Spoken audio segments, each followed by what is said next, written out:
Dua versi pengucapan di majalah. Bab 106. Matahari di pagi hari menyinari ke tubuh pria dari kaca. Wajahnya yang indah itu terlihat semakin jelas. Hidung yang mancung juga semakin jelas. Tatapan yang sangat tidak tertebak. Bibir tipis jika sedang tidak berbicara terlihat begitu tajam. Darlin sudah tidak bisa mengingat dengan jelas kalimat yang dia baca dari sebuah majalah. Di sana tertulis, semakin mancung hidung seorang pria itu berarti kemampuannya di sebuah hal semakin hebat. Dan kalau bibir pria sangat tipis, itu berarti pria itu sangat tenang dan setia. Tidak tahu itu benar atau tidak, dia hanya bisa membuktikan yang bagian depan. Mengenai yang di belakang, seumur hidup ini dia mungkin tidak ada kesempatan melihatnya. Selama sarapan, Darlin terlihat sangat tidak fokus. Yos sudah melepaskan sumpitnya, mengelap bibir, lalu berkata, "Nanti aku akan pergi ke kantor." "Oh, kamu pergi sibuk saja," kata Darlin. Yos menatapnya dan berkata, "Ada masalah, telepon aku." "Aku tahu, kamu cepat pergi saja. Jangan sampai menunda urusanmu." Darlin menganggukkan kepala, tidak tahu apa maksud dari tatapan Yos. Yos akhirnya tidak menjelaskan apapun. Berdiri lalu memakai jas dan dasi, setelah itu pun pergi. Apartemen kecil pun hanya tersisa dia sendiri. Dulu Darlin tidak pernah merasa apartemennya begitu sepi. Tapi setelah melihat Yos pergi, dia merasa hatinya ikut merasa kosong. Darlin pun tidak ingin makan lagi, kembali ke kamar mengambil ponsel untuk menghabiskan waktu. Melihat dari keadaan lukanya, sepertinya harus minta izin 3 hari wajahnya baru bisa sembuh dari bengkak. Di saat dia melamun, sebuah telepon masuk. Mengejutkan Darlin hingga melemparkan ponselnya.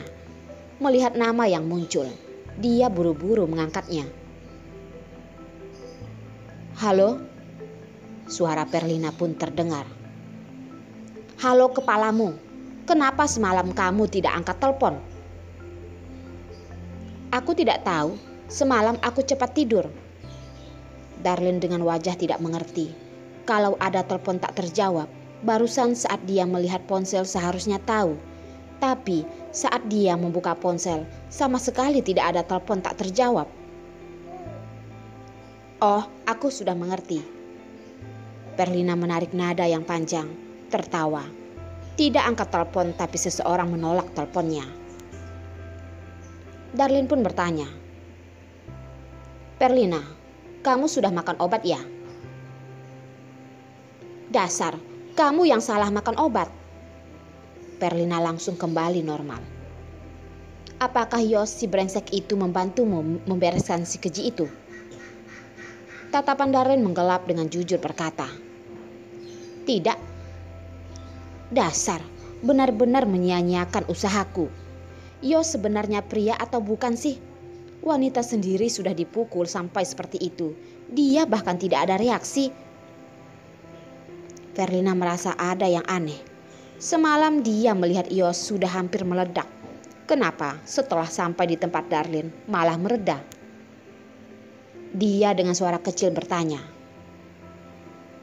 "Darlin, katakan dengan jujur padaku, apakah Yos sangat lemah di ranjang?" "Perlina, bisakah kamu berbicara lebih benar?" Pertanyaan apaan ini? Wajah Darlin memerah. Di pikirannya pun muncul jamur yang besar yang sedang bergerak. Gawat, dia sudah berpikiran kotor. Itu karena Perlina. "Darlin, kenapa aku merasa suaramu sangat tidak bertenaga? Jangan-jangan kamu kepikiran pemandangan kotor kan?" Dari kecil Perlina adalah anak yang cerewet. Semuanya adalah kes kecil. Kalau Darlin bersedia mendengar, dia bisa berbicara selama setengah jam tanpa mengulang ucapannya. Perlina, aku benar-benar curiga. Apakah kamu dan Kak Richard adalah kakak beradik? Darlin berkata. Sifat Kak Richard begitu serius. Kenapa adiknya sama sekali berbeda? Hehehe, aku juga curiga. Apakah leluhurku melakukan hal besar apa? Siapa suruh aku begitu hebat? Begitu hebat sampai sulit dideskripsikan. Bagaimanapun dengan usiaku sekarang, ini tidak seharusnya menanggung misi yang begitu berat. Perlina dengan tidak malu membanggakan dirinya. Dengan nada yang sombong, mendengarnya saja sangat ingin memukulnya. Darlin pun berkata, Perlina, kamu juga tahu kalau kamu sudah tua. Mengatakan begitu banyak, aku ingin menanyakan, apakah kamu sudah melakukan semuanya? Aku tidak sedang bercanda denganmu. Apa yang dikatakan Yos si brengsek itu? Perlina berpura-pura tidak mengerti dan mengubah topik. Bilang apa lagi? Bukankah aku sudah menyuruhmu untuk jangan pergi mencarinya? Darlin bersandar di ranjang. Dengan suara yang tidak bertenaga bertanya. Sekarang dia disiksa Yos di sini. Sama sekali tidak bisa melakukan apapun. Perlina dengan marah berkata. Bukankah itu karena aku tidak bisa menahan semua ini? Perlina, apakah semalam Derek menanyakan kenapa aku tidak pulang? Darlin hanya peduli dengan putranya. Pria itu, biarkan saja. Perlina yang membicarakan Derek, suaranya pun melembut. Ada, tapi aku bilang kamu sedang lembur dan tidak pulang.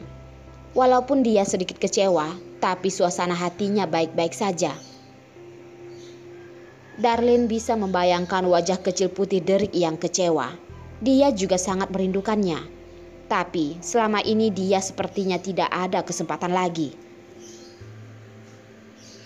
Perlina, bantu aku meminta maaf pada Derek. Selama ini aku mungkin tidak bisa pergi ke sana. Ya, aku tahu. Tapi Darlin, kamu tidak tahu. Menghadapi mata besar Derek yang begitu polos, aku benar-benar tidak tega berbohong padanya. Perlina menghadapi wajah Derek yang lucu, merasa dirinya adalah orang yang sangat jahat. Benar-benar adalah sebuah hal yang menguji daya tahan dirinya. Darlin pun dengan semakin tegas berkata, Aku tahu, tolong ya Perlina. Jangan berkata seperti itu. Kamu sebaiknya beristirahat dulu. Satu-satunya kelemahannya adalah terlalu malu, tidak bisa menahan dipuji. Darlin tiba-tiba teringat sebuah masalah penting. Oh ya, obat Derek sudah hampir habis. Di tempatku ada resepnya.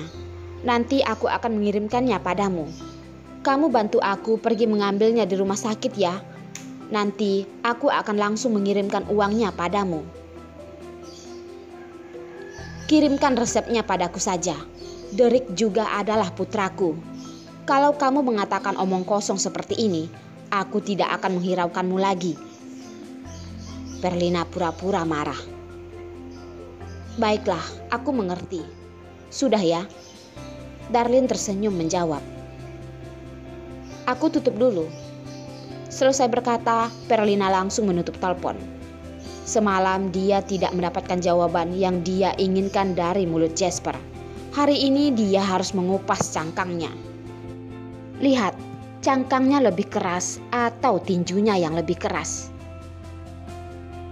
Darlin mencari resep Derek dari file di dalam ponselnya dan mengirimkan pada Perlina. Setelah ikut begitu lama dengan Yos, dia sudah terbiasa melakukan segala sesuatu dengan hati-hati dan takut orang lain menyadarinya. Setelah melakukan ini, Darlin menaruh ponsel di atas meja, bersandar di ranjang, dan melihat matahari dari jendela. Cuaca hari ini seharusnya sangat bagus kan? Langit biru dan awan putih yang berterbangan. Kadang-kadang juga terdengar suara burung. Tapi cuaca yang begitu bagus, dia hanya bisa berbaring sendiri di atas ranjang, tidak tahu harus menghabiskan waktu dengan cara apa.